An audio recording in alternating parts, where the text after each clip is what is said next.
I'm waiting for there we go. All right. Hello everyone and welcome to Watching 100 Movies. I forgot which show we were doing for a second. I'm Christiana Ellis. Not Mike Mateen.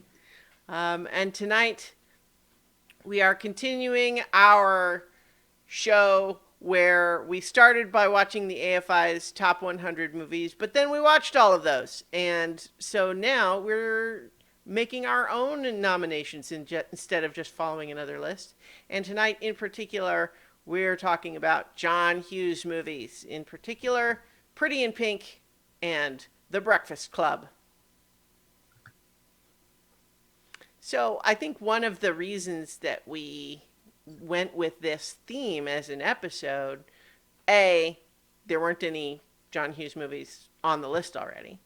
And that just, for someone who I think certainly made an impression as a filmmaker, it seems like worthwhile to note his accomplishments. But also, like, he is most known for these sort of high school comedies that are funny, but also really kind of get at the heart of the teenage experience in a lot of ways. And so, there's also kind of not really a lot of those on the list. So that seems like a fertile ground for, a discussion of movies on a movie discussion podcast. Did you have any? I think it was your suggestion originally. Did you have anything you wanted to add to that as just a concept? No, I mean, it really actually just came to me. I was listening to the radio and I heard Don't You Forget About Me on the radio, and it just reminded me of, the Mm-hmm. prom scene and all that. I said, man, those are some good movies. And it was right before Thanksgiving, and Planes, Trains, and Automobiles was on like the next day as like a Thanksgiving movie. Mm-hmm. And I just started thinking, I was like, you know what? Like, this would be a fun, like, again, because he's a genre in and of himself, you know? Like, Yeah. there's only a few, like, there's directors that are on here because they're important directors, but there's only a few who've kind of, like, staked a genre. Mm-hmm. And he really did that. So I thought it would be, if we're picking genres, I said he could be a genre, and I suggested it to you, and you were on board, and Yeah. I'm glad we did it because it was fun. Right. And so it's true that not all of his movies are, the same. Right. Like, for example, some of his movies are a little bit more like, diverge from what the others are doing, like Weird Science, for example, or Planes, Trains, and Automobiles is like about grown-ups, right? Not teenagers. So, like, not all of his movies are doing the exact same thing. He's not a one-trick pony.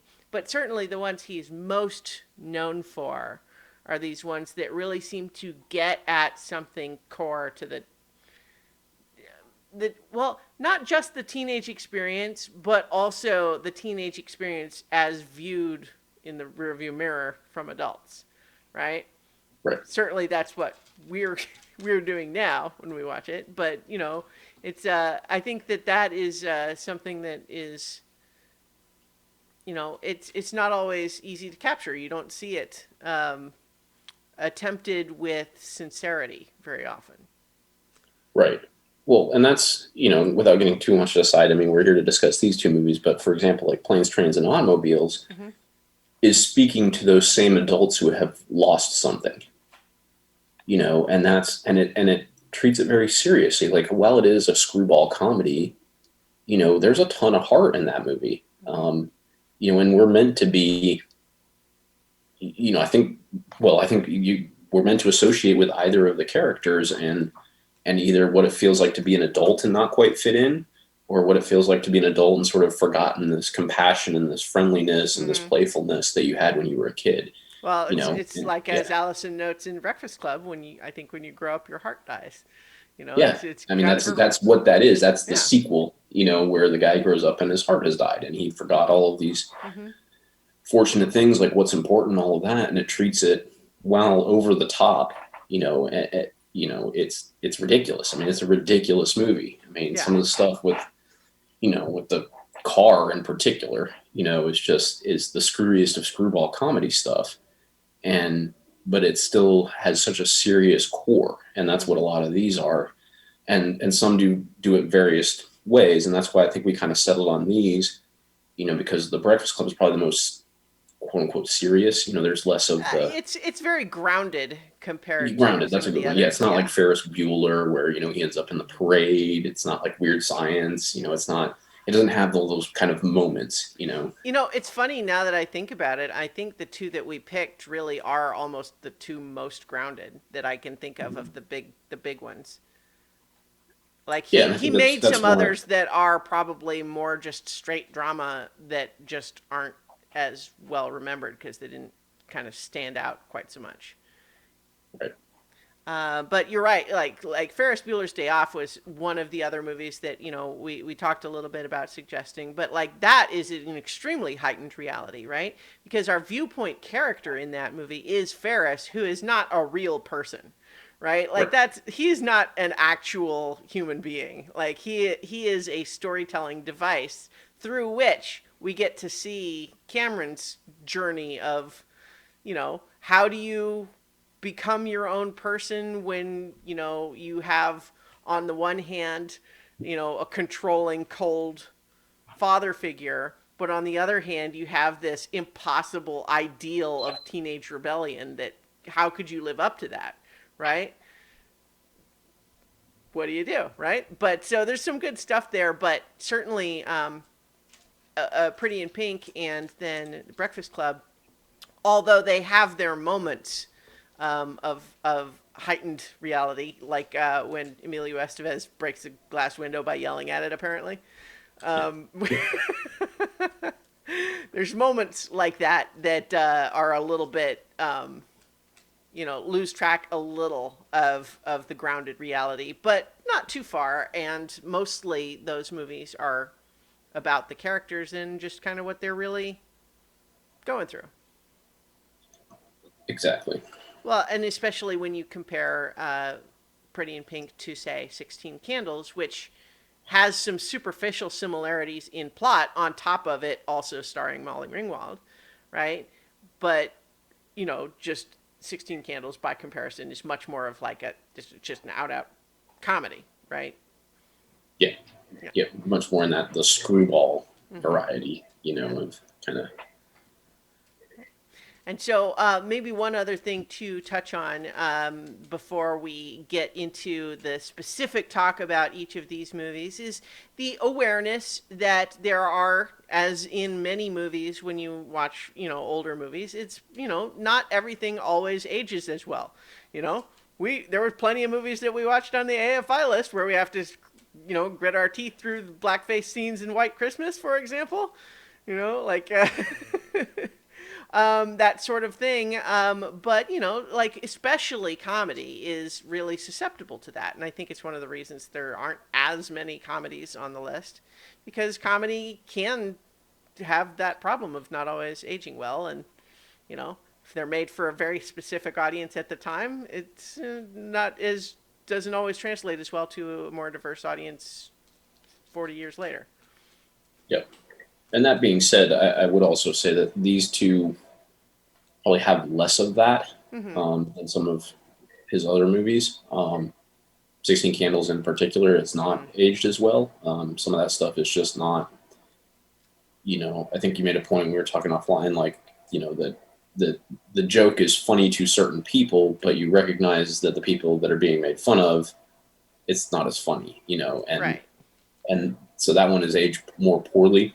Right. These two, I think, have, while there are a scene or two in them that you're like, Yeah. Well, it's not as over the top or debilitating to the rest of the story that's yeah. told. Well, and it'll be interesting because we'll obviously get into this when we talk about Breakfast Club. But Breakfast Club is a movie that I love deeply, but I don't like big parts of the ending. I and we'll get into the details of that, and I don't feel like it ruins the movie at all, because otherwise I wouldn't call it, I wouldn't say that I deeply love the movie, but it has pieces there that just sort of feel like I'm not sure. Like there's parts where you occasionally say that seems like leaning into what you think other people want rather than the truth of what the story that was being told. But I don't Yes, know. and and we can debate it a little because while I do see that, I do see in some of the things there some merit in the rhetoric of what he's trying to say, while it may not be how would it would truly maybe play out. But we can get into that. I mean, Yeah. Well, we'll see if we're talking about the same things. But in any case, though, uh, I just lost track of what I was going to say. Okay, well, you know what? Let's just go ahead and get to the movies. So, if we were going to do them in chronological order, technically The Breakfast Club comes first. Although in my head, I'd been thinking of Pretty in Pink first, maybe just because I watched it first. Do you have thoughts of which order you want to do them? no, we can do it chronological just because we have to pick. Sure. Might as well then. So we will start with The Breakfast Club. So, The Breakfast Club. Hang on. I just realized I got this. Oh, and I apologize, by the way. The song that I quoted that I heard was incorrect. That the song that I said was the song from this. I actually Yeah. heard the song from Pretty in Pink on the radio, but both That's good all right. songs. Yeah.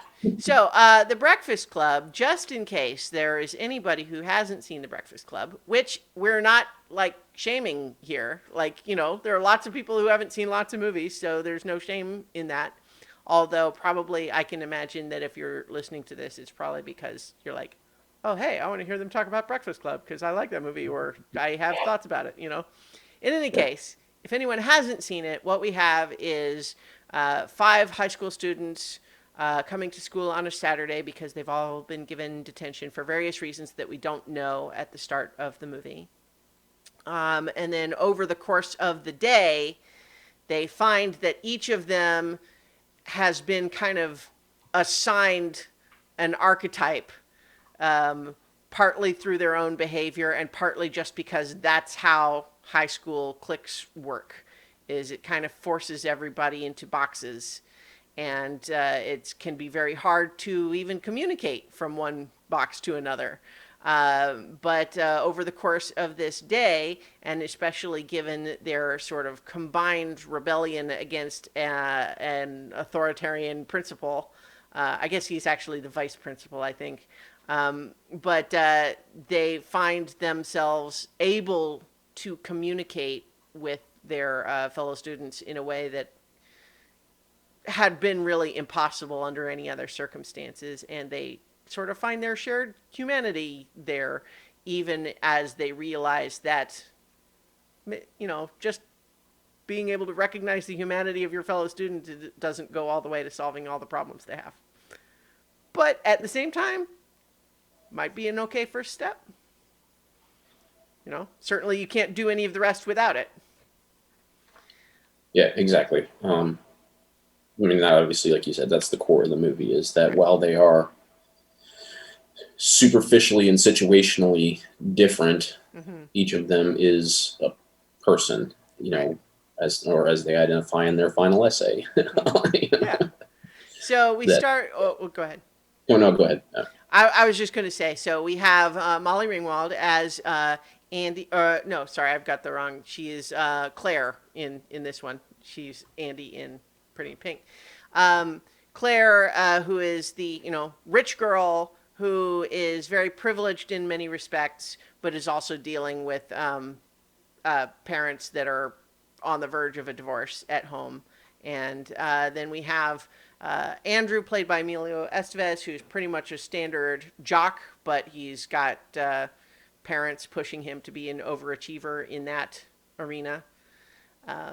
You've got Ali Sheedy playing sort of the quote unquote basket case, is the terminology that the movie uses for her, which is basically that she is sort of like the weirdo who doesn't really do anything with anyone else. She's kind of antisocial. She acts and dresses weird, and no one else can really relate to her very well.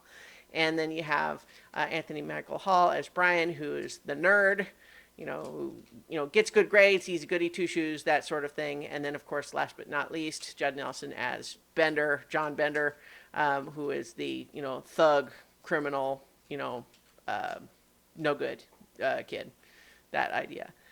So each of them kind of in that spot. And so Judd Nelson plays kind of the role that, like, he's what sort of gets everything started, right? Because everyone else seemed like they're not happy to be there, but they're more or less just going to follow the rules of, like, okay, well, we don't want to be here, but we have to, so I guess we're just going to do what we're told, and that sort of thing. But he starts antagonizing everybody, which provokes emotional responses, which lead to the rest of the plot happening. That sums it up. Yeah. All right. I guess I just sort of feel like No, I mean that's good groundwork to yeah. I mean, for anybody who hasn't seen it. Yeah. So although like I kind of started saying earlier, I feel like, who am I actually talking to here? Who is listening to us that hasn't seen the movie, but in it, or would have any trouble understanding that from it. So it's fine. But now that we have done that, let's talk about more interesting pieces of it. So I think one of the classic things that this does is that I think most anyone who connects with this movie does so because they relate to one or more of the specific kids. And I think probably what's most common is that people see a little of themselves in more than one, right? Because the truth is, as we learn in the movie, no one is really just the box that society tries to put them in. Exactly. Yeah. No, I agree with you. I think that like for me, I think it was probably like predominantly maybe two of them, and then had shades of the other three, Mm-hmm. in varying degrees. So, but I think it's intentionally that way. You know. I mean, we don't have to get into it, but when you say that and then don't say who you mean, it just leaves that question hanging in the air. So, I mean, I think it predominantly was which is a weird combination, but I had tendencies of both the brain nerd and the jock. Like I hung out with those two groups of people, and while I was neither one nor the other, but I was an athlete and I was also in AP classes and things like that. So I had two different types of friendships, and so a lot of this really spoke to me because a lot of my navigating friendships when I was in high school was, being seen, when I was dealing with friends on sort of the academic side, Mm-hmm. that maybe looked down on my friends that were just jocks, and on the athletic side, people who looked down on my friends who were just nerds, Yeah. and none of them were actually just those things. I mean, I think but in my narrow mindset, like I believed that this group of people was all one and this group was all the other, which is why I think this movie really captures it, because it draws the boxes. So, I mean, these people are caricatures on purpose, Mm-hmm. you know, and that's what makes the movie work, is that because from the outset they are so specifically whatever their group is, Right. from what their family life looks like to what their behavior and friendships and the way they kind of act when this thing starts. And then as you peel back the layers, you realize that there's a lot more to every one of them, and that's where they start to connect. Right. Like maybe there is a part of them that leads them to being one archetype or another, but it really does start to raise the question of, like, okay, well, how much is that who you really are, and how much of it is just that you showed a little bit of an inclination in this direction, and so now you're shoved into a tiny little cubicle that says this is all you can ever be, Yeah. right? And so, like, I think for me, I would find myself identifying primarily between Brian the nerd and Allison the, just the weirdo. You nod, which I think you probably, I don't know, is your interpretation that would be your guess, or, I Yes. mean, Yeah. If I yeah, had to guess for you, that's where I would have picked yeah, it as well. Yeah. yeah.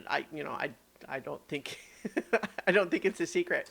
But in any case, yeah, I think everyone everyone who connects with this movie probably does find themselves a little bit, like I think, and that's by design, right? Like that's kind of the whole idea is that you kind of start by there's one character or another that you sort of connect with, but then that you start blurring all the lines.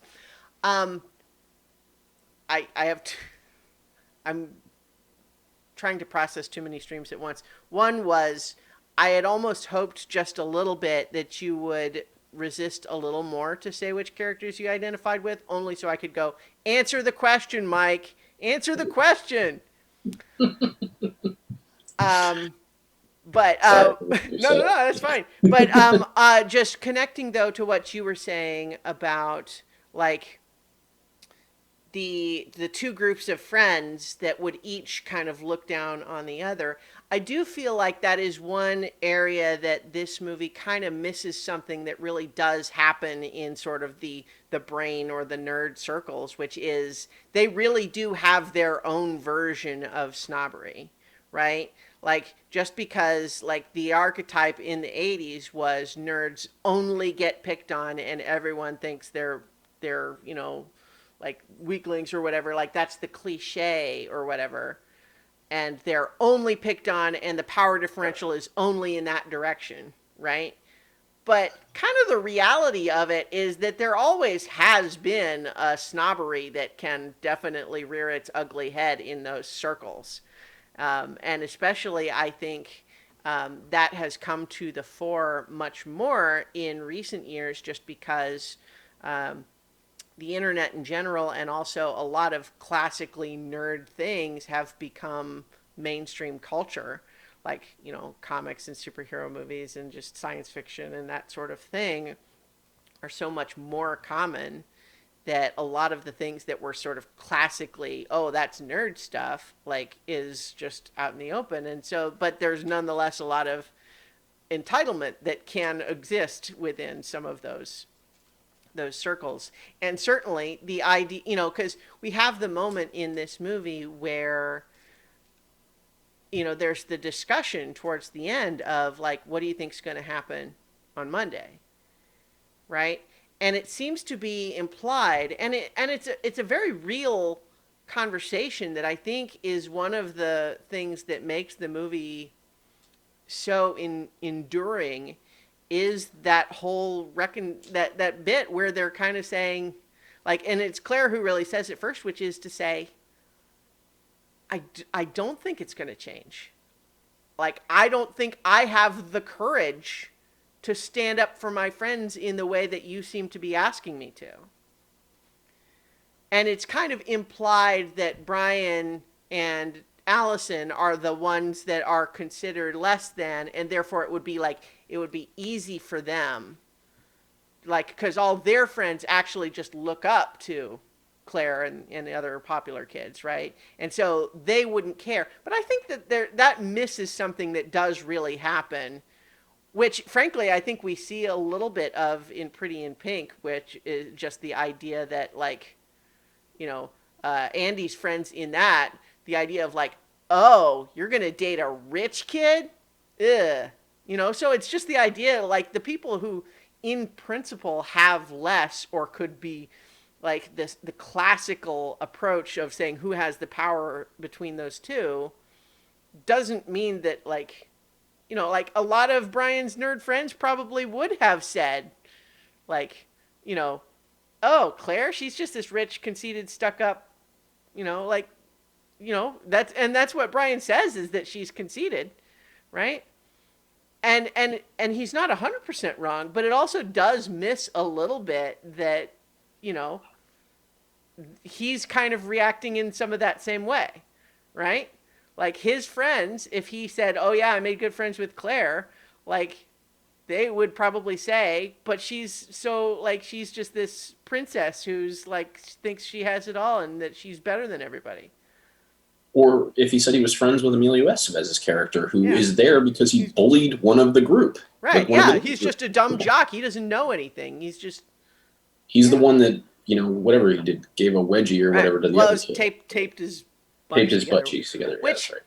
I have to say is such a specific, like, I think that's another, just, it's one of those, it's the detail that just really stands out. Like, it's not like a thing.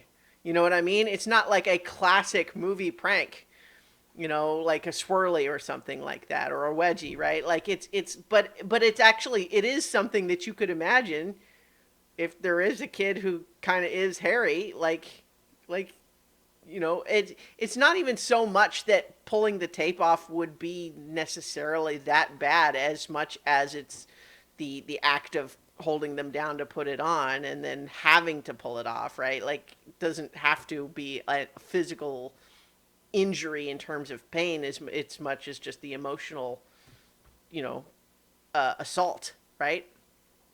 But like, Right. it's just such it. I think that's part of what makes it stand out too. Just is that it's not a cliched thing to do. Yeah, I It. mean, I mean, it's weird to say about something like this, but there is an attention to detail Mm-hmm. in this, and that it's kind of the point is that it was more cruel, like almost like if he had just given him a wedgie or a swirly, it'd be Mm-hmm. like, oh well, that happens, that's just like a thing bullies do. Like Mm-hmm. this was so specific to this kid that it was like more Yeah. tormenting. Not to say those things aren't, but like Right. from the way the movie's putting it out there, that detail Yeah. is It it yeah, it feels like thought was put into the cruelty. yes, that's a great way to put it. Yeah, Yeah. Which is different from just saying, okay, I just try to avoid notice, and all of these other jocks are just like monsters that I try to stay out of their line of sight. And, if they come by, they're going to do a generic thing to me, but then they pass on by. Versus the idea that someone specifically singled me out for a special torture. right. And yeah, and again, I think it's Well, and then the some. havoc that wreaks on Emilio Estevez Yeah. as an actual human being, of that he singled somebody out and chose a specific type of Yeah. torture because he can't wave it away and be like, oh, that's just something that me and my Right. friends do. It's kind of shitty, but Yeah. Well, you know, like, and here's the thing is that, like, it's hard to know exactly how, all of, I guess what I'm trying to get at is that teenagers are literally like biologically impulsive. Like, their brains are not even 100% finished forming yet. And it's just like, from a developmental psychology perspective, teenagers are, generally speaking, much more prone to impulsive behavior where they don't necessarily think through the consequences of their actions, right?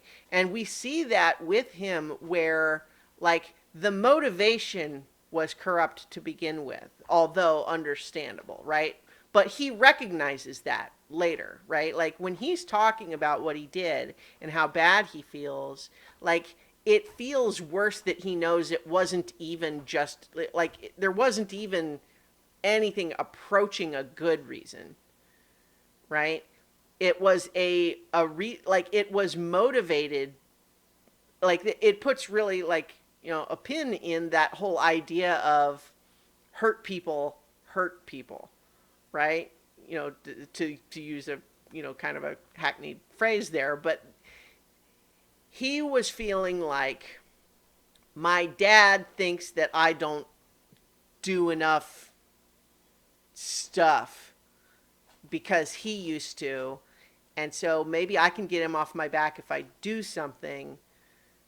And then that, combined with having one of these sort of random fleeting impulses that everybody has sometimes, of just like an impulsive thought that, like, oh, you could do X. But ideally, most of us learn to repress those impulses because we understand, oh, wait, I wouldn't want to do that because it's cruel and mean, and it's the sort of thing a bad person does and it hurts someone else. So I don't want to do that, right? But our brains frequently have those impulses almost as kind of like a way to, like, to check our own behavior, right? Like, to say, what would happen if I do X? Oh, well, A, B, and C would happen, and I don't like that, so I won't do X.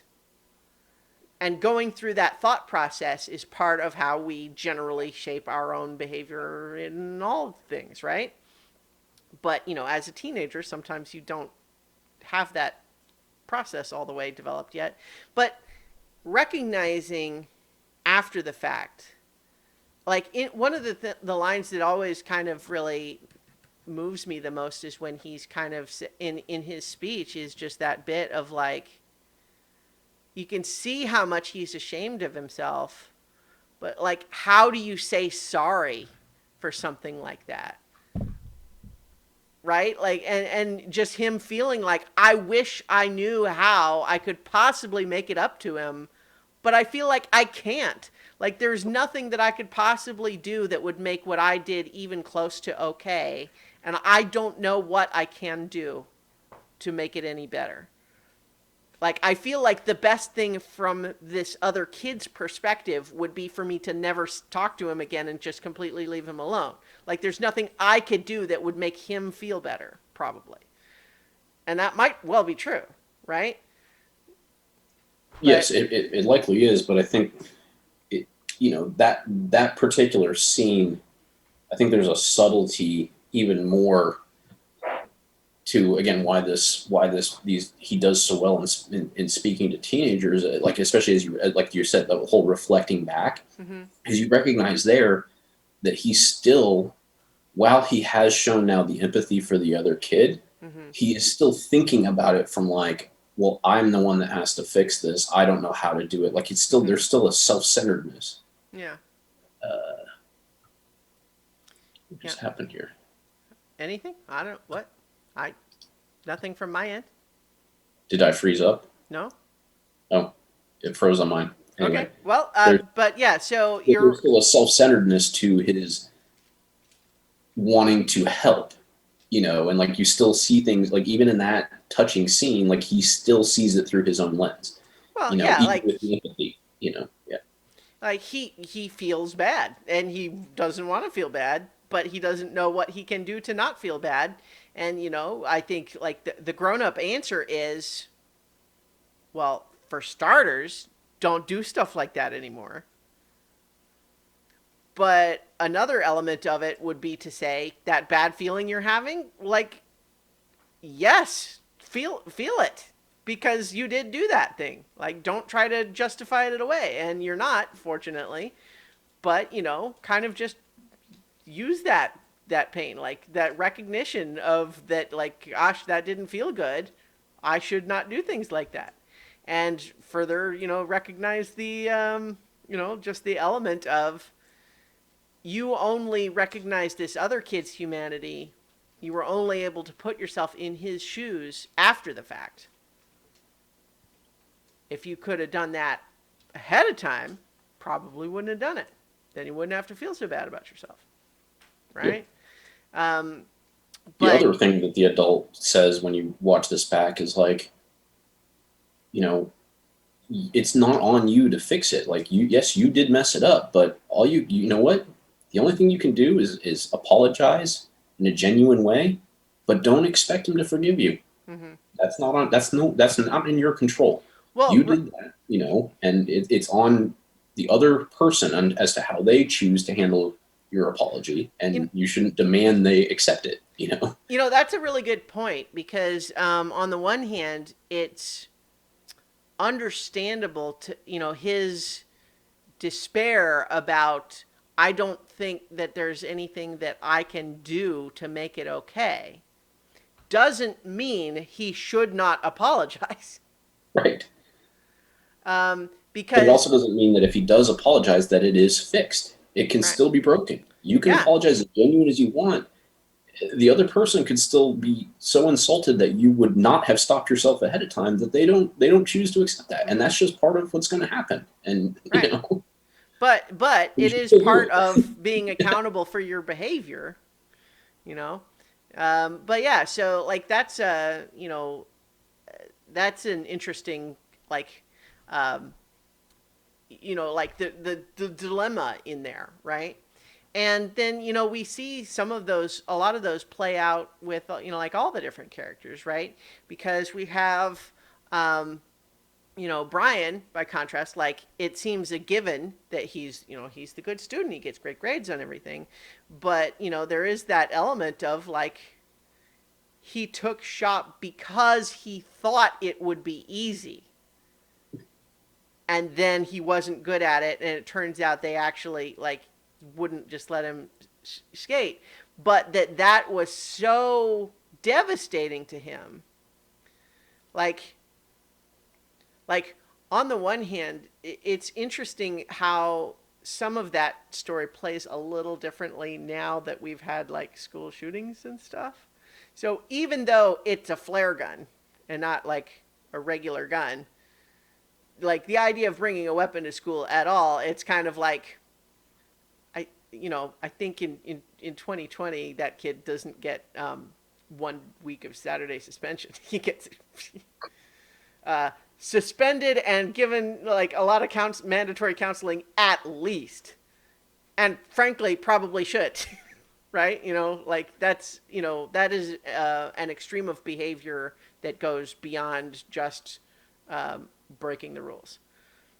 So I think in as depicted in the movie, we can feel a little bit more okay that he seems, he was in a dark moment, but he seems to be coming through it okay.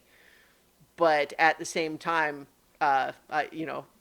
there some of that plays, I think, a little differently than it did probably in the 80s. Yeah. Where I think it was really just intended to be the joke of like, I brought a gun, and everyone's going like, oh, and then it's like, oh, it's a flare gun, and everyone laughs. It's like, oh, that's is not funny, and it's like, well, he was still planning to kill himself. That's yeah. So there's a little bit of of feeling tension there, which doesn't like make it bad. Like I'm not trying to criticize the movie there. It's more just a matter of like recognizing how some things feel differently now than they probably Yeah. did at the time. I 100% agree that Yeah. that's one of the things Mm-hmm. um, that's a little different. So, Yeah, but like that's another good example though of the pressure that he puts on himself. Like, sure, he gets pressure from his parents, but I think even all of these other kids, like if the conversation went in this direction, they would tell him this, and certainly all of the adults would tell him like, your parents want you to get good grades, but they don't want you to kill yourself because you get a C- in shop. So you have taken the pressure they put on you and made it the pressure you're putting on yourself as a response to that is more intense than what they're actually doing. It makes me think actually about Molly Ringwald had an interview that she did as part of This American Life where she watched this movie with her 10-year-old daughter. And this was like, I think a couple of years ago, like maybe 2018 or something like that. And so it was really, there's some really interesting stuff in there. And I think people should check out, she wrote like an essay about it and it links to that bit of audio too. But some of what goes on in there is that she talks a little bit about something we'll maybe come back around to, which is that like some of Bender's behavior in this movie also feels today like that is more not okay than the movie. Like the movie tries to make it more okay than it really is. Some of the stuff like when he's under the desk and looking up her skirt and so on, and the implication that he does more than that, which is kind of a shame just because the actual physical comedy of that scene, I think, is incredible. Like, it's inappropriate that he would do something to her under the desk, but the various ways that the different characters are trying to distract Vernon from that happening and the just noises they're making and he's confused and the way it's all edited around is incredible. But certainly at the same time, the way he treats her is never really criticized by the movie, right? It's treated as kind of like, oh, scandalous, but not like assault and, you know, not okay. Right. It's inappropriate as opposed to a crime. But the but so there was a little bit of that. But one of the things that also came up in that interview when she's talking about, like, she was asking her daughter, like, which of the kids did you feel like? Like, did you feel like any of those kids? And what the daughter said was Brian, because maybe sometimes she feels a little bit like she's pressured to get good grades. And it was just this.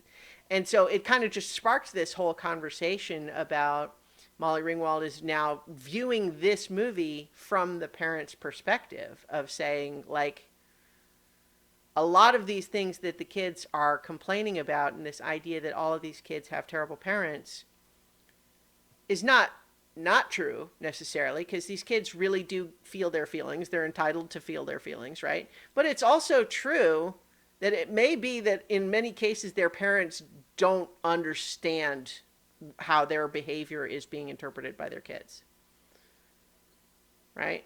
Like, Brian's parents, if they knew how devastated he was to get that bad grade in shop, that he was going to hurt himself or worse, probably would sit him down and have a conversation about saying, okay, honey, we want you to get good grades, but holy shit, that's, no, don't, that's, it's okay.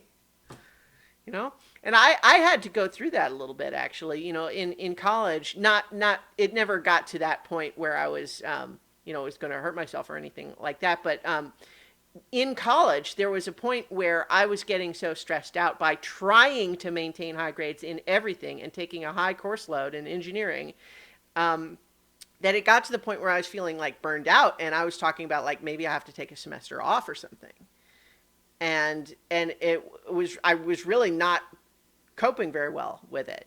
But ultimately, like, through, like, some counseling and talking with my parents a little bit, they suggested, like, maybe instead of taking a semester off and who knows what would happen after that, maybe you just let it be okay to get a C. Maybe that's just okay. And it's like, what? It seemed incomprehensible that it would be okay to get a C. And, but at the same time, it's like, once I was able to kind of flip that switch in my head a little bit, the rest of my college was a lot more useful to me.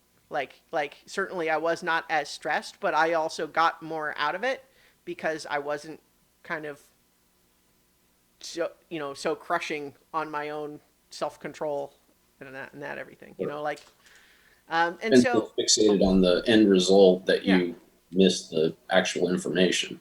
Well, yeah, there's that, and also just the idea that, like, there, when you're going to college, there is more than just grades, right? And so there is an element too there of, like, well, always saying no to everything I'm invited to because I've got to study, that's not good for me either, right? You have to learn how to balance those things because it's certainly possible to go too far the other direction. But when it was to the point where I was feeling like I'm burned out, I have to quit altogether because I can't maintain this level of excellence that I've set for myself arbitrarily. That's where, like, and that's what, Brian needs to do in this case of recognizing he made a bad assumption about what it was going to be like to take shop, and what he needed to do is, first of all, accept, like, oh, well, okay, I would like to do better at this, but first recognize it's not the end of the world to get a bad grade on something. It really isn't. If there's any teenagers watching this, I will tell you right now, grades, it's not that they don't matter at all, but they're definitely not the only thing that matters. And they, like, once you're an adult, they never matter again. Correct. Yeah. So, like, once you get into college, like nobody cares about your grades anymore. It's Well, unless and it's actually, I mean, I'll tell the story very quickly. I mean, because it's mm-hmm, not it's somewhat related, but not entirely the same. But one of the most important lessons I learned in my life had to do with grades. mm-hmm, Um, so when I first started college, I wasn't sure what my major was going to be, and so I was kind of aimless in in those early first 2 years, mm-hmm, and so I didn't apply myself as much as I could have. And I mean, I got okay grades. I mean, it wasn't detrimental by any means. But when I finally decided my major at my university, it required an application and a minimum GPA. mm-hmm. And I did the math, and in order to be able to get into the major without having to, extend my time in college, I needed to get one semester where I got a perfect 4.0. That was the only way the math would work to put me into the minimum application. Mm-hmm. So I decided I was going to do that, and in one class I did not get an A. And what I did is I learned. I went and I spoke to the teacher and I said, "Hey, here's what I'm trying to do." And I came very close in this class. I mean, it was like I was a B plus or an A minus or however, whatever it worked, that I was just shy of it. Mm-hmm. And they said, okay, and this was a class where it was two exams and they were both 50% of the grade. So the instructor said, we'll take your final exam and I'm going to ask you every question that you missed. You're going to tell me everything you know about the subject. And if I decide that you know this subject, I will give you that question. If you get enough questions, I'll change, I'll change your grade basically. So you have to get 5 questions right or whatever. And we went through it. We spent an hour, and he asked me every single one of them. And I got enough. I gave enough information that I didn't get all of them, but I got enough that Mm-hmm. he then awarded me the A. Oh, And I learned like that's a very generous and accommodating professor, which is great when that happens. it is, but what it taught me is, while I know that that's not going to be everybody, Mm-hmm. it's that you never know though until you go ask. And this Mm-hmm. sort of standardization of the grading isn't necessarily how everybody feels. Like, there are some people who do believe you should just know the information and will be willing to help you out, especially if you know the information. So I mean, it taught me to just always be willing to ask for what I wanted and know that it wasn't always going to work out like that. But it did teach me something about that. In that grades aren't final always. Sometimes, obviously, there are probably other professors who you go in there and be like, "No, you should have studied harder. Yeah. Sorry," you know. Mm-hmm. Well, But those and people are. sometimes coping And with that is a lesson you have to learn, right? yeah, Like sometimes that's what happens in the world, and yep, you need to be able to not fall apart when it does. yeah. And if that had happened, I would have. I mean, I would have thought the guy was a jerk, especially knowing what I know now and knowing that it's possible to be compassionate and still make sure the student knows your information that you taught them. I am Um, still bitter about an extremely petty thing that happened to me in college, but it's like really it's so the short version is just that I wanted to get a minor in biochemistry and I had only one so I took general chemistry for engineers, which combines general chemistry 1 and 2, but because it was only one semester instead of 2 semesters of general chemistry, the chemistry department said that didn't count, and I would have had to take general chemistry 2 as a senior, even though I had already taken like physical chemistry 1 and 2, organic chemistry 1 and 2, like. And he was just like, absolutely no. I said, can I test out of it? He's like, well, no, I'd have to let everyone test out of it. And I'm like, so what's the problem? What? yeah, exactly. Let everyone test out of it. Let, Yeah. I'll even sign up and be on there. I can't go in and do the lab, the general chemistry lab as a senior, and the fact that you're making me do it feels really like this is not even an argument with me. It's an argument between the chemistry department and the engineering department. But yeah, so you see me getting worked up about this thing that has had zero impact on my life since then, other than me being mad about it. But that's like a good example too, though, of just like sometimes like Hmm. you can be right and they're wrong, but it really doesn't matter. Or at the very least, even to the extent that it does matter, you've got to get over it. You know, and so like that's the key with Brian is like maybe there are some things that he could have done. Like he could have asked the teacher for help and said like what am I doing wrong? Help me learn this more like you know, and instead of just saying I thought I could do it and it would be easy and it turned out to be hard, you could take that lesson and learn it. And then it might just be that the teacher's an asshole and says no, you get your bad grade and that's it. But you also have to be able to learn how to take that punch and roll with it and not fall to pieces. Yeah, exactly. And like if that professor hadn't done that for me, I would have had to, spend an extra semester getting my grades up again, and I would have just had an extra semester in college. And it, especially in hindsight, like that wouldn't have been the end of the world. It would have been 3 months out of my Yeah. life if I took an extra semester. But Well, and that's one of the challenges that. Oh, sorry, I didn't mean to cut you off. no, I was just going to say, but to your point of like the two different reactions that we got in sort of tangentially similar situations, like the fact that what that professor did for me Hmm.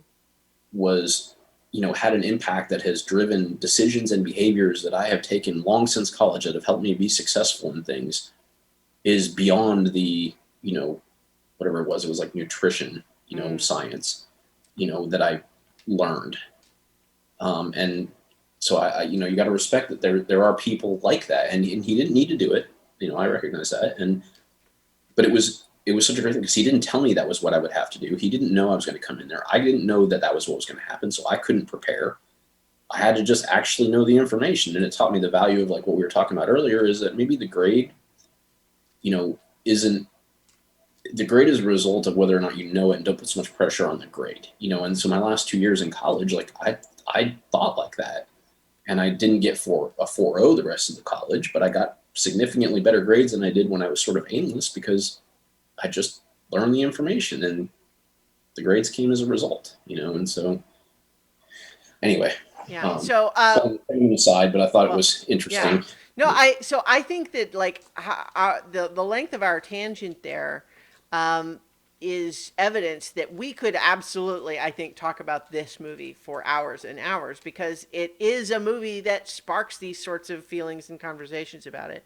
But just so that we don't end up taking hours and hours and hours that we don't really want to take right now, just for this show, Yeah, we have another move it movie along a and I little have bit. dinner. Yeah. So there's obviously a lot of these great moments in there, but one more of them that I kind of wanted to highlight a little bit because it's actually a very small moment, but it's one that really resonated with me, especially on this viewing.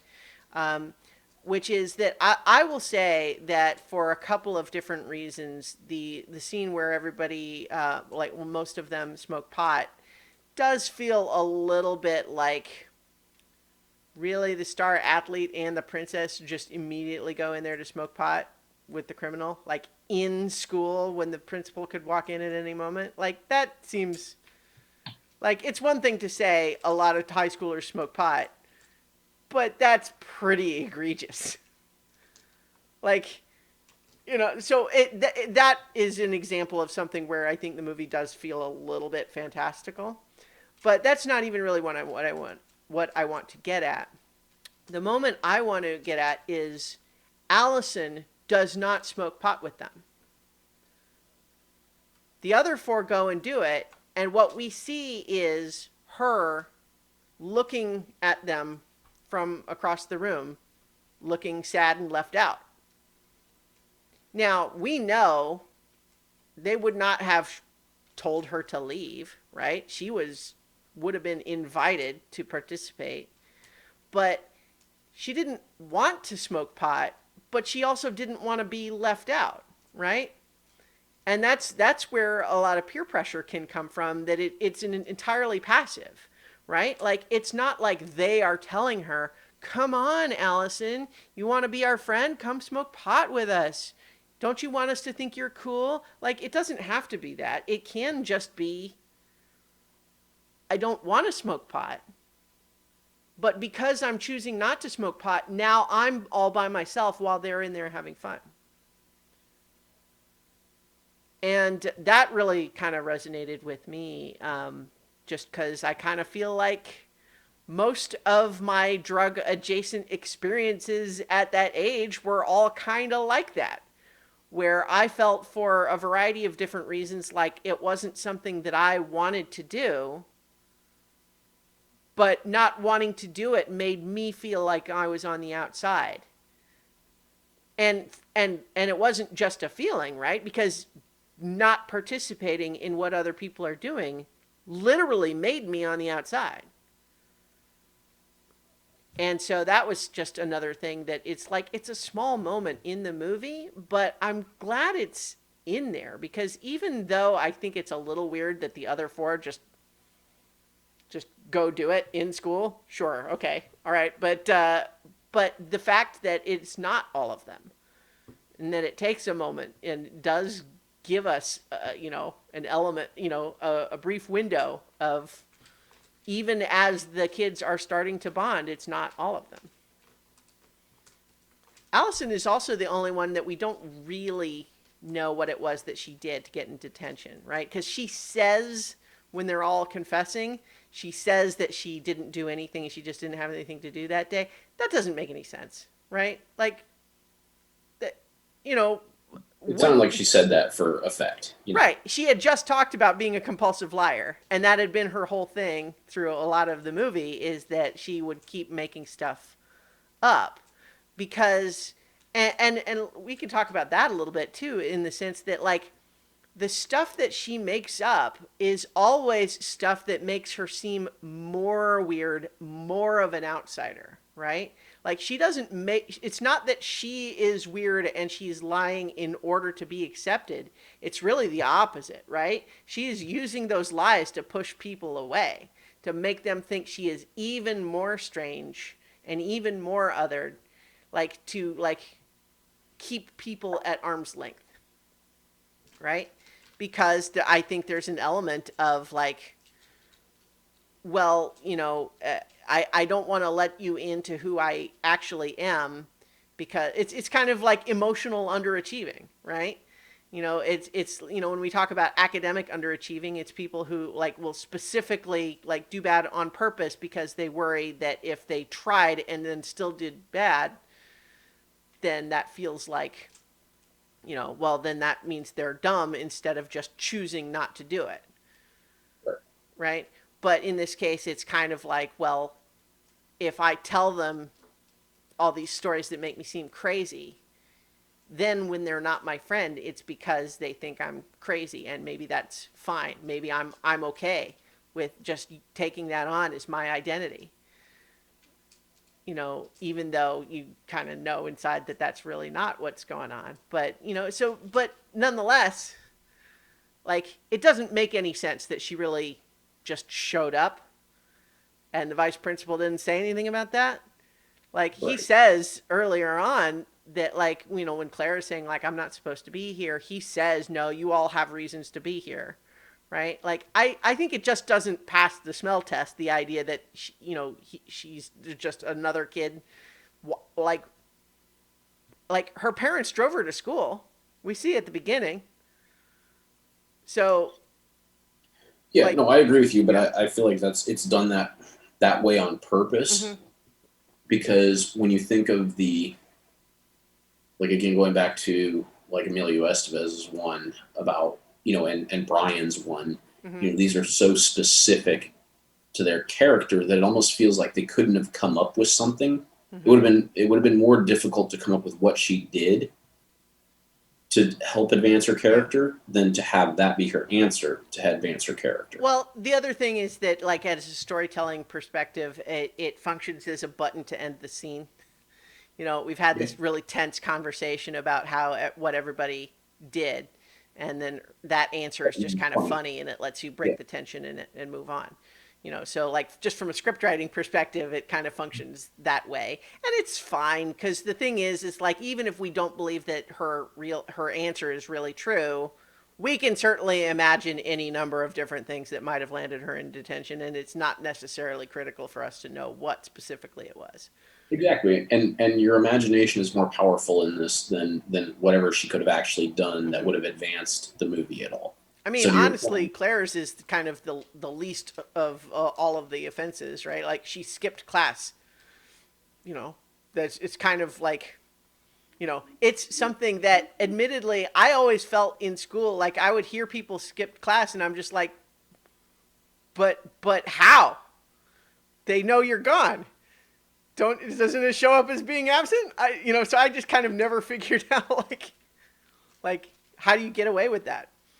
Um, and the answer is, I think mostly you don't. You either get in trouble or you have a teacher that just decides not to care, right? Because it's not like you get marked as either present or not. It just actually reminds me in high school is that there was I had a biology classroom where there were two doors. There's one door in front and one kind of in the back.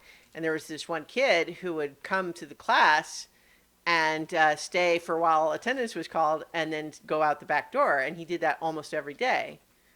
And then at the end of the semester, he got an F. And he was like, but what's going on? It's like, well, it's because you left this class every day. You think I didn't see that? And it seemed like, it's like, but in the movies and in TV, kids just skip class and it's fine. Anyway, so yeah, like that's just another like tangent that I think we could all just do tons and tons of with this. But I mean, I think that's what makes this movie. Exactly. I was going to say the same thing. That's what makes a movie great is that you do go back and relive some of your own experiences, whether they're directly related to the movie or not, but it just reminds you of things that happened when you were a kid. Right. It's very relatable. Mm-hmm. So before we move on, I want to talk about the ending just a little bit. Now, like there are parts of the ending that I think are just fine and great, and I'm all good. Like the idea that they've all connected with each other, but they understand that there are still some gulfs that are, a Saturday of bonding is not enough to cross completely, but that there's been some connections made that feel important and meaningful, and that they have all bonded together in like the essay. Like I'm fine with all of that stuff. The stuff that I don't like as much is a the idea that Claire would actually like date Bender at all, like that whole bit, like especially given the way he treated her throughout most of it, like it feels like it leans away from the real grounded reality of these kids in their lives and back into the teen sex comedy trope of the good girl and the bad boy, right? Like and the thing is, that's the same problem that I have. So I don't object to Claire giving Allison the makeover as kind of a bonding thing between girls. I think that's fine. What I don't like as much is as soon as she comes out with all makeup on and her hair out of her face, all of a sudden Andy's like, oh, well, now that you look like a girl, now I'm interested. And that she responds by saying, oh, yeah, you really think so? And I'm like, what is happening? That feels completely phony to me. Like, well, prompted 30 years of that. Yeah. Well, I mean, yeah. The ugly duckling transformation is certainly a trope in these movies, and like I'm not trying to be overly critical of the trope in and of itself necessarily.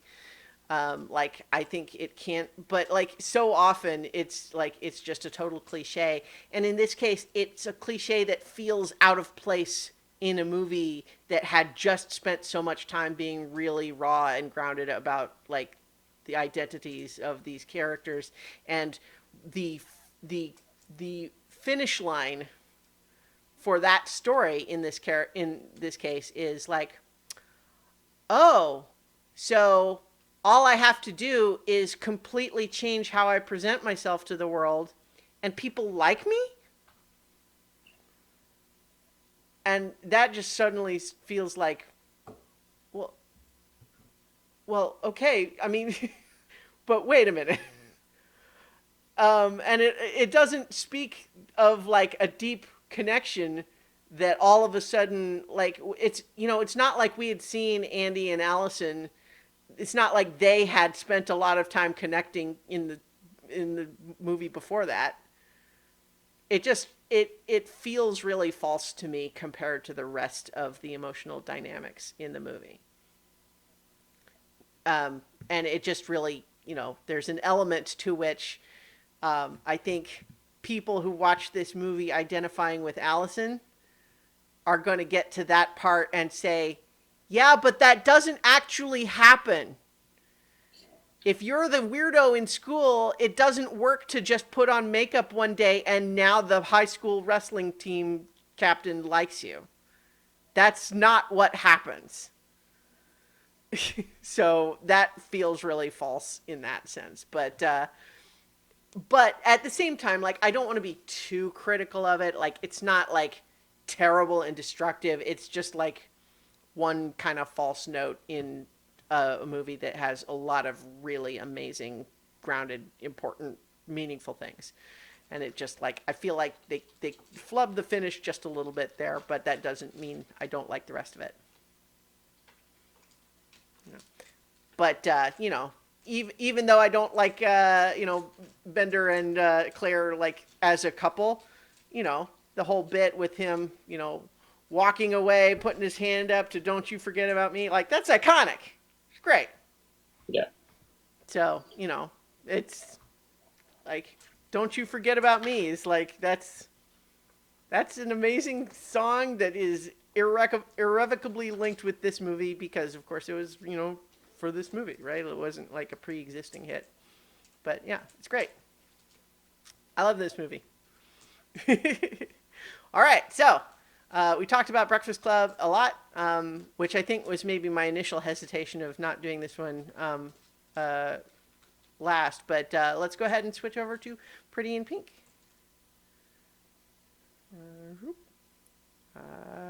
There we go. All right, so Pretty in Pink. Do you want to sum up this one? Like, for anyone who maybe hasn't seen this one? Yeah. So this one is not so much based on clicks. It's more classist. So I mean, it's similar idea, but Andy comes from the sort of the lower class, poor side of it. She's in a single family home with a father who works all the time and drinks a lot. And she has her set of friends, of which one is Ducky, who has a complicated role in the film that I think we'll get to. Yeah. He's partly comic relief. He's partly to voice what her group thinks of what's happening, but he's also does it in a way that I don't necessarily think makes him very appealing as a person. Yeah, I feel like we'll be talking a lot about Ducky. Yeah. So Ducky is like her best friend, and then why can't I think of the other character's name? So I mean, you're talking about Blaine. Blaine. Yeah. Blaine. Yes. Yeah. So Blaine is. Although the fact that you can't remember that name, I mean, is practically a joke in the movie. I think Ducky says it's like, Blaine. That's not a person. That's a major appliance. Which, again, he does a phenomenal job of really, like, I mean, we didn't really get into it. I'm not going to go back to Breakfast Club, but like the fact that all of their cars like reflect showing up, like what they look like. He head to toe like hits these things. So the fact that the guy's named Blaine and it's forgettable, when he's a very memorable character. So he's on the rich side of it, and he starts to notice her. Basically, she notices him. They, have this sort of star-crossed, like, well, we can't really get together because you're rich and I'm poor, and we have these different friend groups. And they go ahead and try it out anyway, to the chagrin of both of their friend groups. But they manage to, through some conflict, there's a time there where they kind of have to break up because it's not going to work because their friends don't want them to be together.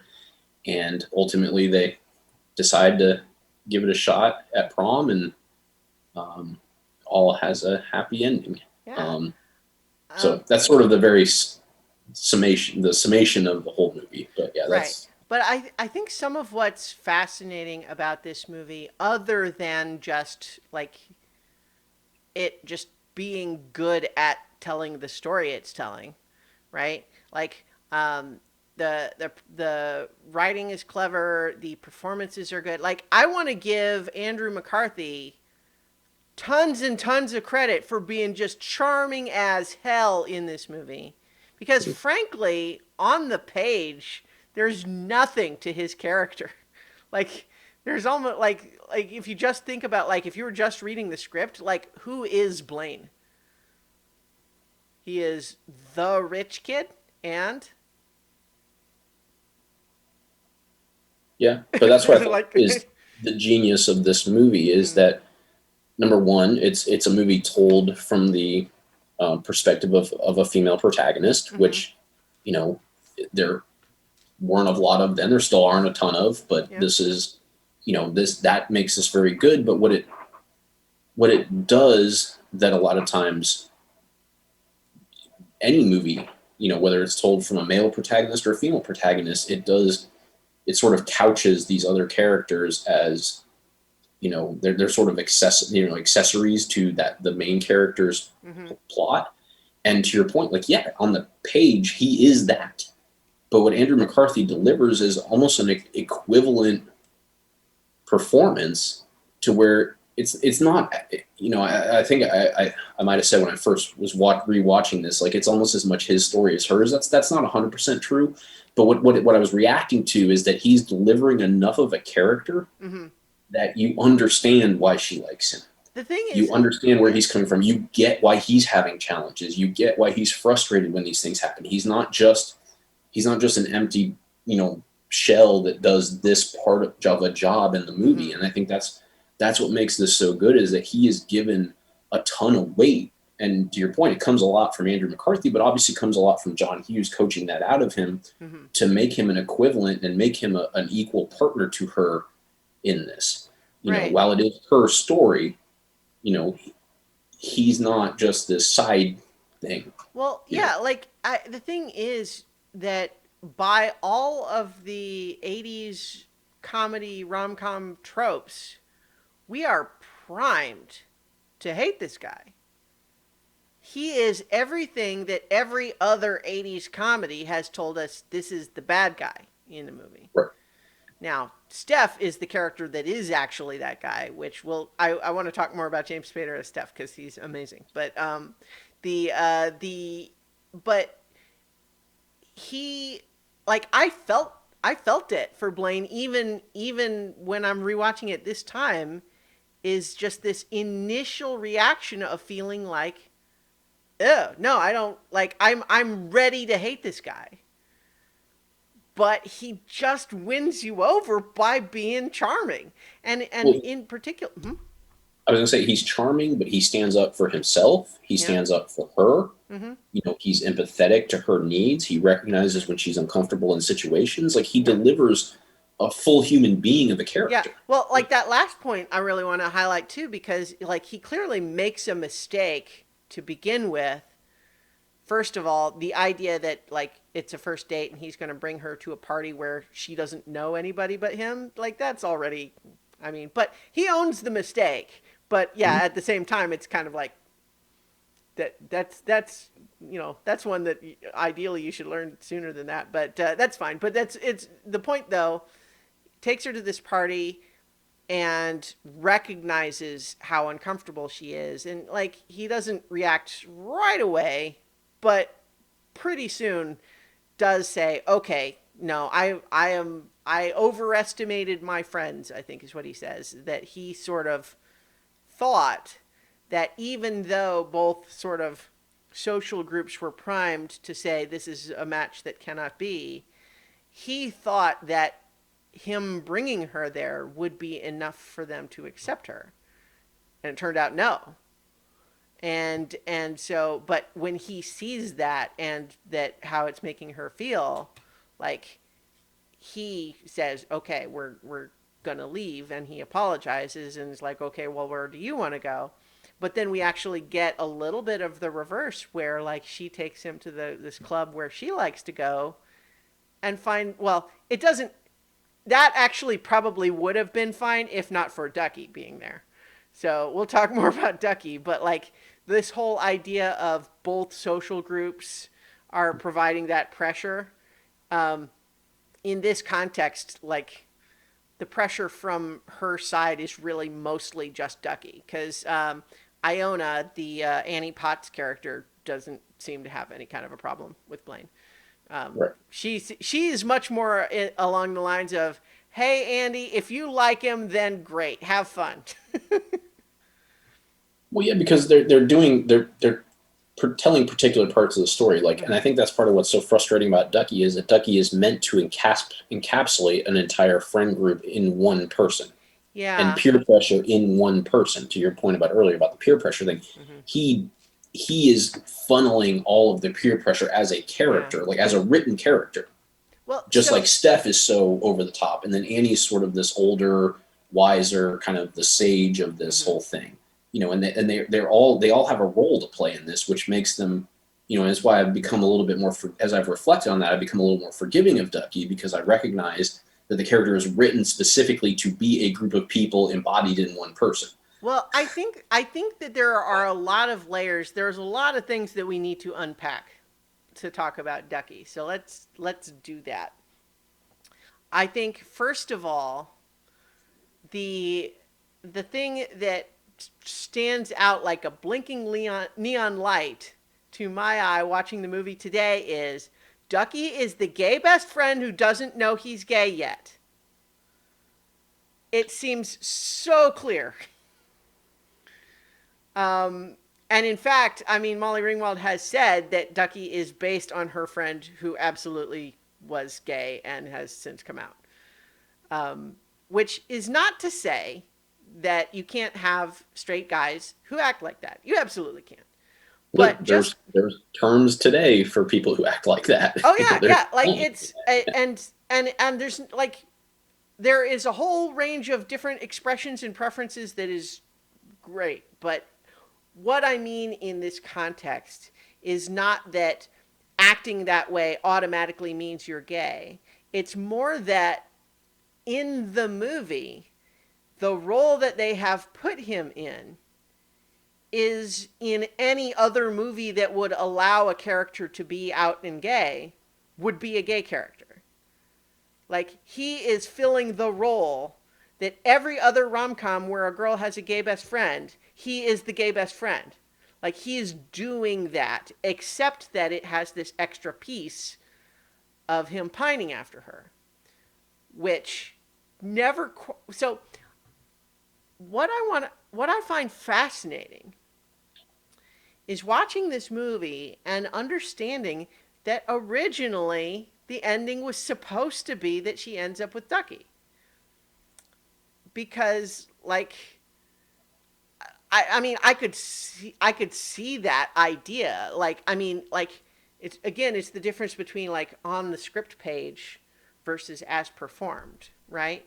Because on the one hand you can imagine a plot line where there's the scrappy underdog guy and he can't compete against the rich guy, but then it turns out that eventually the girl realizes that he's the one that's a true friend all along and goes with him, right?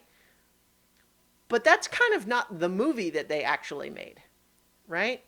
Because what they have in this movie is that the rich guy is actually very nice and charming, makes some mistakes, but then recognizes them and seeks to improve, to fix it.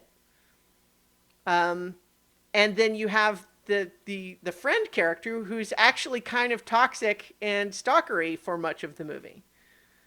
Um, which like I think that you get in some of what Ducky does, you get some of the stuff that becomes in like when allowed to fester becomes things like incels, right? Like Yeah, people who feel like, that was one of the terms I was going to say, a yeah, modern term that could describe what he is. Incel is one. Um, there's another one that goes around called simping. yeah, Um, he could be that, So he definitely portrays those things in with the way that the end result of the movie is. hmm I totally get your point. And I think that you have something there, and obviously Molly Ringwald also felt that same way.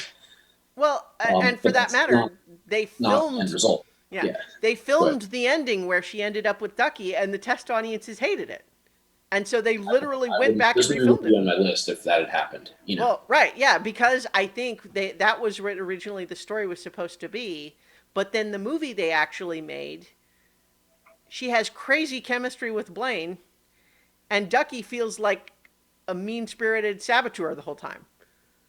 Like, he does not feel like the underdog that we're rooting for. He feels like the guy who is so jealous that he doesn't get the girl he wants, that he's going to sabotage her ability to, find happiness with someone else. Right? Yeah, I Like, mean, and I read, I can't remember what it was called, but I read, it was to the effect of like Ducky's the real villain or something like that. But yeah. the point was that he's not actually the real villain, but the point was that he is on an equivalent plane as Steph, Hmm. in the way that the end results that they have on these people's relationships. Like, Hmm. while he is not as classically like evil as James Spader, Yeah. ultimately they are doing the same things from two different sides. They're Yeah. just doing it through their own methods. Right. Well, right. And, we talked just briefly about in Breakfast Club, the inappropriateness of, Bender's behavior, or John. I feel like I don't know who, like, what you call that character. Like, they don't really settle on something in the movie. But the, but Ducky, in a less aggressive, like, he's passive aggressive rather than aggressive aggressive, but he is just as inappropriate, because she has made it extremely clear that she's not into him the way he is into her. And yet, what he constantly does is say, "Hey, we're going to go out on a date." And she's like, "No." And let's just be friends. And he's like, "Oh, yeah, I was just kidding." But then continues to do that forever. And that is their entire dynamic. Where it's one of those things, like, there's the idea of the friend zone, right? And I don't want to diminish the feelings of guys that might feel like they're in that position where they're, someone who's frustrated, like, I love someone romantically and they don't see me that way, and that heartache can be real. Like, I don't want to downplay that feeling can absolutely happen. But so often when you hear about stuff like the friend zone, this implication that it's somehow like this mercenary thing, um, like it miss like it misses that the flip side of that is, from the girl's perspective of, I have this person in my life who is only pretending to be my friend because he thinks eventually he'll wear me down enough that I'll sleep with him. Like, that's not a fun relationship. That's not a nice thing to have in your life. Like, you want them to be your friend, but they want it to be more, and that pressure makes you uncomfortable, right? Like, that's the flip side of the friend zone idea. So it's, relationships are complicated, so it's not something where you can always put the blame on one person or another in this case, but, like, in this movie, it's one thing to say whatever the filmed ending would have been, but if you watch the movie up till the prom sequence, and you just look at, like, who does Andy have chemistry with, it is not Ducky. She clearly sees him like a friend, and frankly, he's not even really a very good friend. Um, he is, jealous, controlling, um, does not respect her boundaries. Um, Whereas really she is pretty generous for allowing him to stay in her life at all, as long as she does, given the way he's acting in the movie, right? It's another thing to imagine, like I said, like, you could write a story where we're on Ducky's side, but that's not really the movie they made.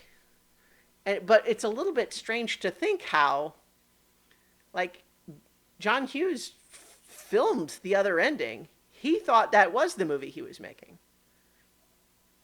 Which, like, it's a little bit just interesting to think about. Like, I don't want to get, like, I don't want to try to read ulterior motives or anything like that into, what's going on there. But this might just be an example of something where, like, it might have really just been the chemistry between actors that kind of ruined the original storyline.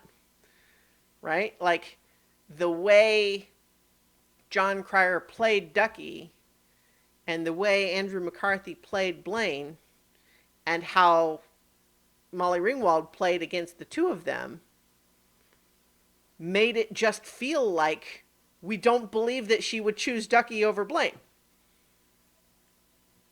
Right? No, Like, it made it a better movie this way, mm-hmm. and like you said, you could see how it could have gone the other way, but Yeah. Well, that would have not that was not correct for this movie. I mean, this is the right way for it to end. I mean, this is a you know mm-hmm. Well, and I think too that it's one thing to talk about how toxic some of Ducky's behavior is in the movie, but like when we ask questions like, "Is Ducky the real villain?" Um, I mean, I think it's fair to say that for portions of the movie, he's really more like an antagonist to Andy than a friend. yeah, But it is also true that in the ending, as actually finished, he recognizes at a point that like he is able to sort of break the spell he cast on himself, that Andy was the only girl for him, and that if he just wore her down, she'd eventually realize it. yep, And when he was able to recognize, wait a minute, it's not even just a matter of Blaine's actually a nice guy and maybe he could be good to her. It's not even just that, because like there could be like a really negative way to see it of like, oh, well, of course I'm just garbage and so she really deserves a good guy, not someone awful like me, right? Like that would be a really negative way to frame that, but that's not what happens. What happens is he kind of is able to finally sort of recognize that like he was in love with a version of Andy that didn't actually really exist. It was the person that he had built up in his head as the perfect girlfriend that she would actually be if only she would realize it. Right? But that's not who she actually is. right. And so for him to be able to kind of come to that point and let her go is good, but at the same time there's an element to which we've talked in the past about how there are some movies that try to tell a story where they present a certain behavior in a way that's supposed to be sympathetic and then try to go and show how that the behavior is not actually good. But sometimes what happens is that it presents that initial behavior so in such a compelling way that people kind of just ignore the other part where it says it's not good. Like Fight Club is, I think, a good example of that, where like the whole initial setup of like, isn't this stuff cool, is so much more effective in the film than the part where they say, oh wait, no, actually it's not. And so people just ignore that part and say, yes, it is cool. So in this very same way, I think with this movie, that I think that it's quite possible, just like people identify with the characters in Breakfast Club, I think it's quite possible that there were kids in watching this movie who looked at Ducky and didn't absorb the lesson that he actually learns at the end and really just identified with the part where he is, got this unrequited crush that he believes persistence is, just keep trying, you know, doesn't matter how many times she says no, maybe the next time she'll say yes. It's like, oh, that's not good behavior to model.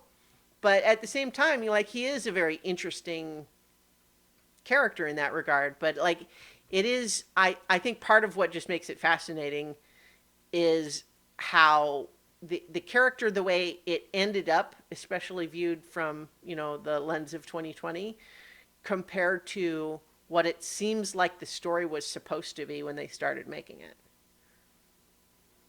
And I wonder how much of that is really just like, because like Ducky's like his style and his behavior is kind of so extreme in a lot of the ways that became archetypal for the character of the gay best friend once movies started being allowed to have out gay characters, right? Like, how many gay best friends in rom-coms act just like Ducky? A lot, right? And so like it seems interesting to question like what did they intend there, because some of it just feels like it feels like there's hidden layers in this movie that even it doesn't seem to be entirely aware of, which again just makes me think of how it could be possible that, Ducky kind of represents a character who, because it's 1986, is not really maybe very understanding of what he's actually feeling, and so maybe he is gay and just hasn't really realized it yet, because he's got kind of this, he really likes Andy as a friend, and society has told him, well, if you really like a girl, then that's what this means, right? It means you're in love with her and that sort of thing. And so who knows? I don't know. But like, it seems like the movie is not ready to say that out loud, but it kind of says it, but then it doesn't say it. And it's all, I think, shades of fascinating psychology in there.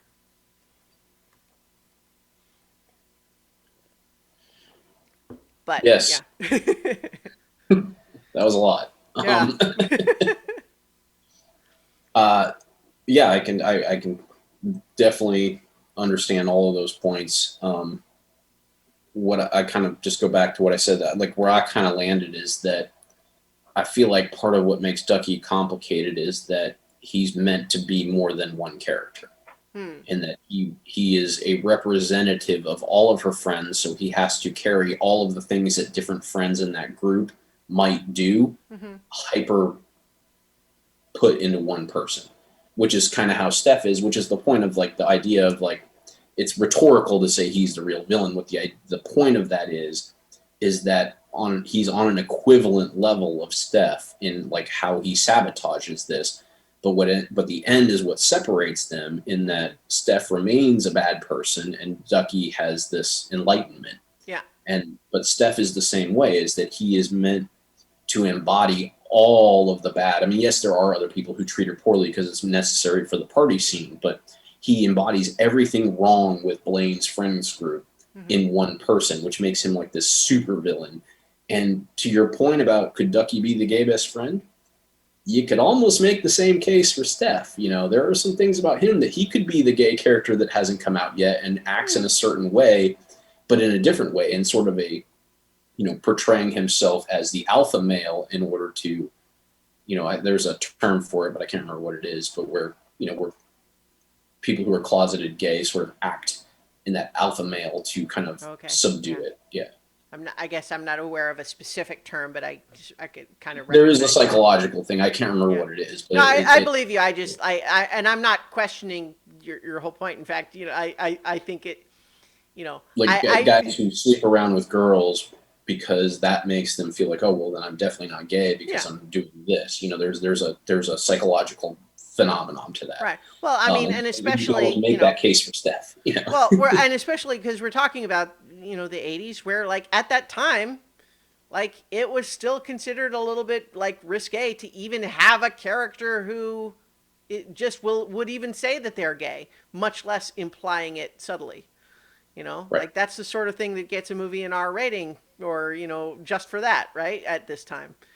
But at the same time, though, like I do just want to briefly at least talk about James Spader as Steph, just because, Yeah, this is a good transition to kind of close yeah, out with that before we talk sure, about sort of this movie's impact. yeah, because it as just the rich guy asshole bad guy character, James Spader turns in an incredible performance that just feels kind of almost otherworldly. Like I feel like although he is playing such an archetype of all of these 80s teen comedies that all have the same rich asshole villain, Yeah, this he just guy, does the dead-eyed stare that's just he so. feels almost more like David Bowie as the Goblin King in Labyrinth, right? Like he doesn't feel like a real person at all, and yet, like one of the other things that Molly Ringwald said in some of her stuff about this was that it's like,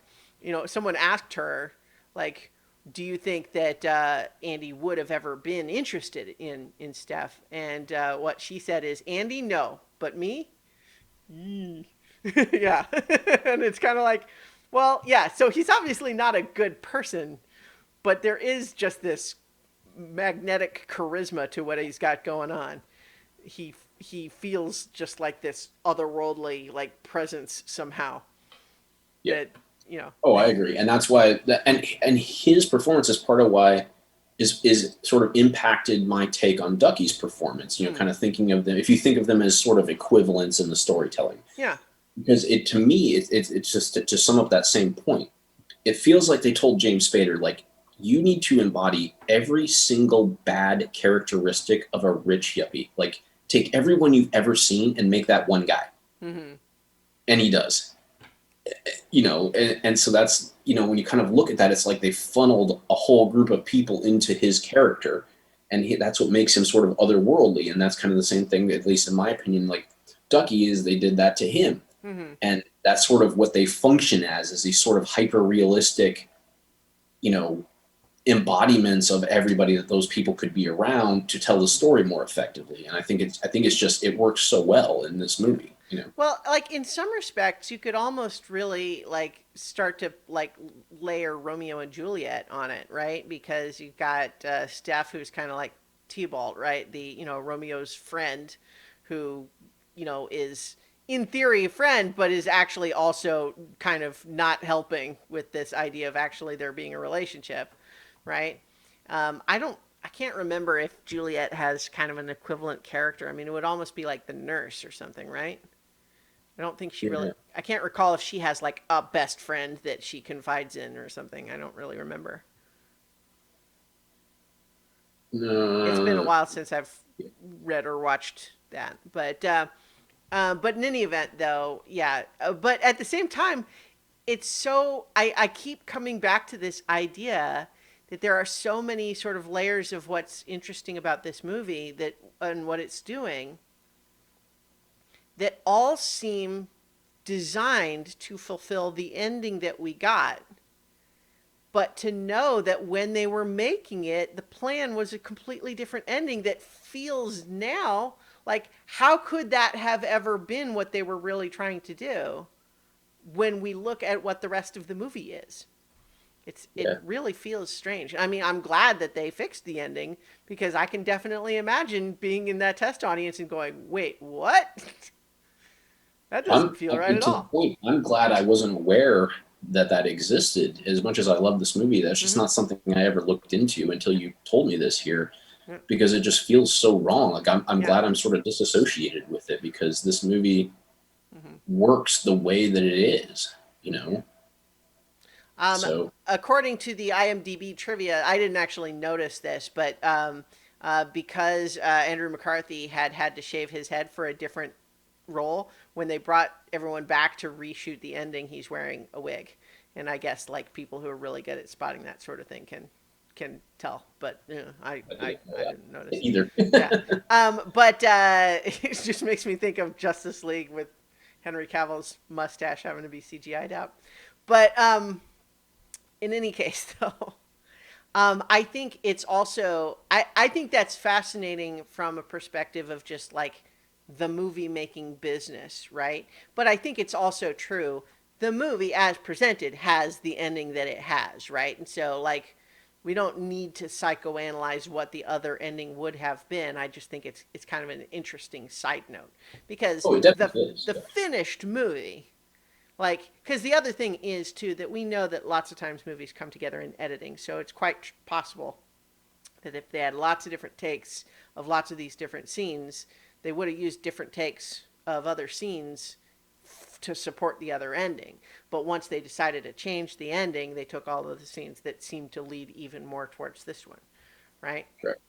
So they might have had some of the scenes where there's conflict with Ducky that played more sympathetically with Ducky rather than making him look quite as jealous, right? So who knows? But in any event, I think obviously the movie has the right ending for the movie that it is, and I think it is nice and layered in that sense of, you know, finding a way to connect across a line that does at first seem like it might be too much of a hurdle to, um, to cross, Although I don't know that I necessarily believe Andy and Blaine live happily ever after necessarily, but it doesn't have to. Um, Doesn't- yeah. yeah. But at the same time, we also have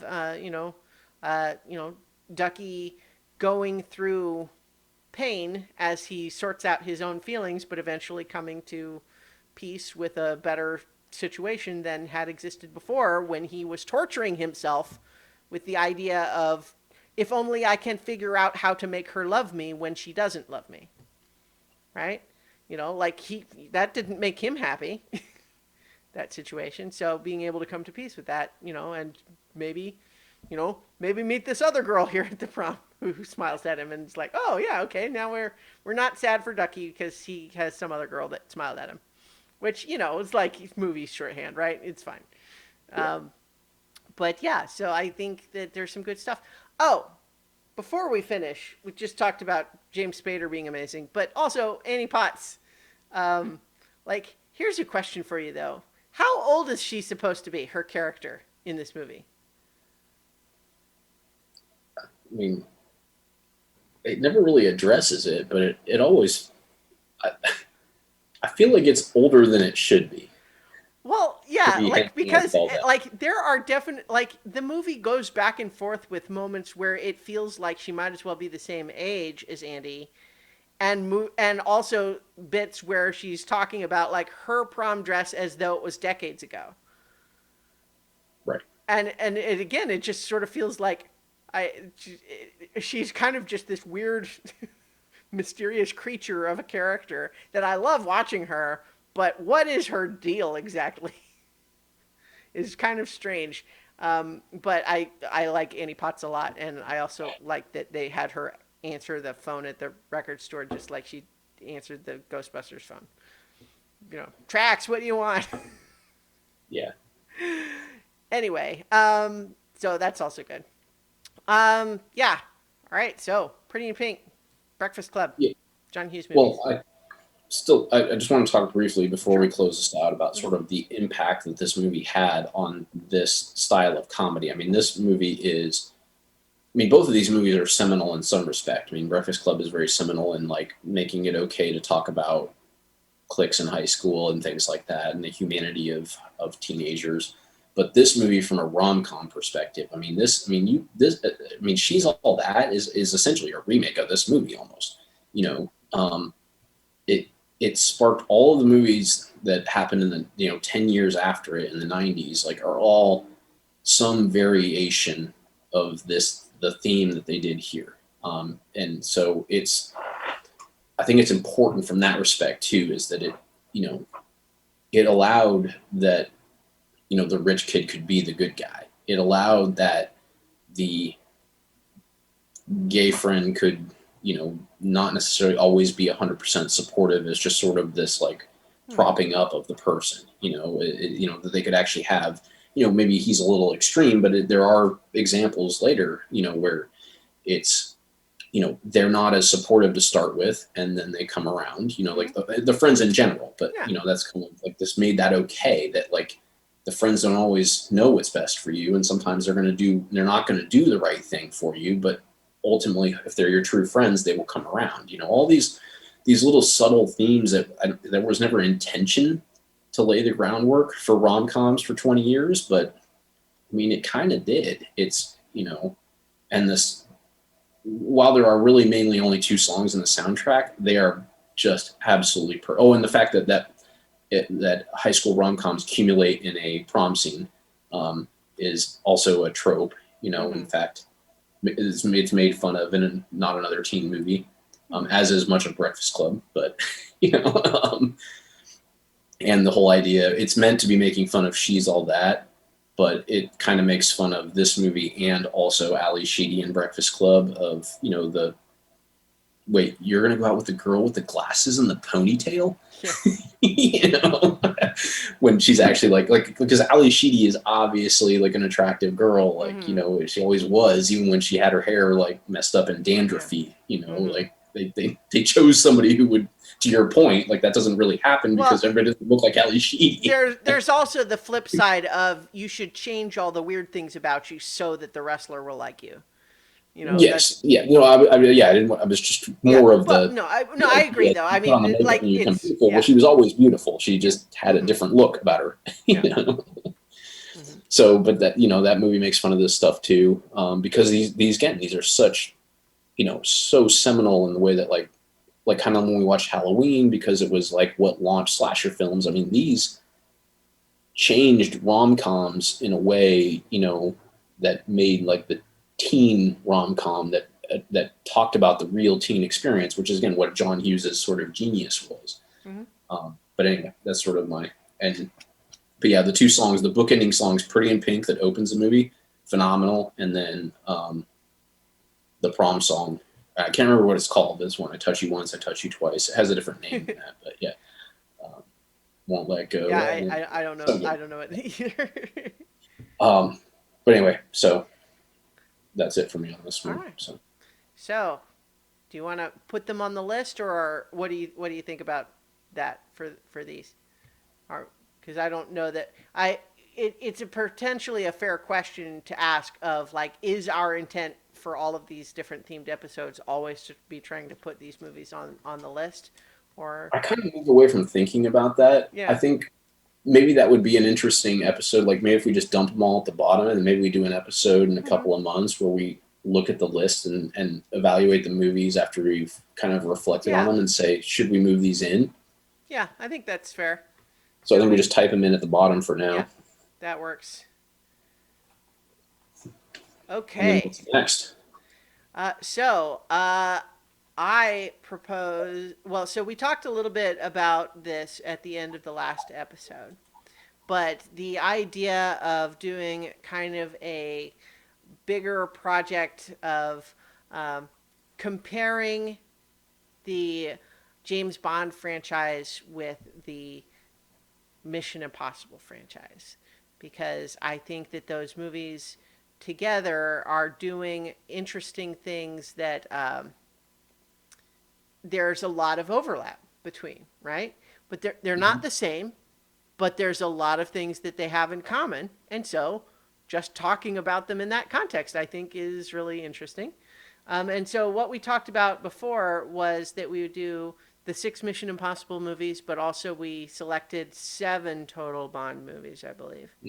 And so I think that perhaps our next episode we should go ahead and talk about the first 2 of each. Does that sound good to you?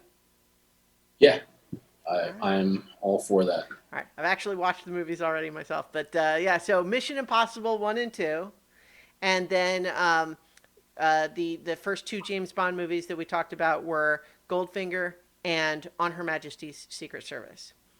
And I think actually, serendipitously, it's kind of amazing that those are the movies that are all being paired with each other, because Mission Impossible was obviously like the first one is adapted from a TV show where it's very much doing its own new thing from some adapted material, right? Just like James Bond is adapting from books, right?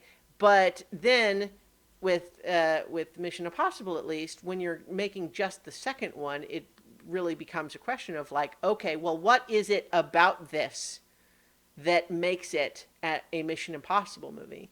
And 2 changes a lot of things up compared to the first one. And in a lot of ways, I think the very fact that the things that it changed made it less satisfying is ultimately what crystallized what it means to be a Mission Impossible movie.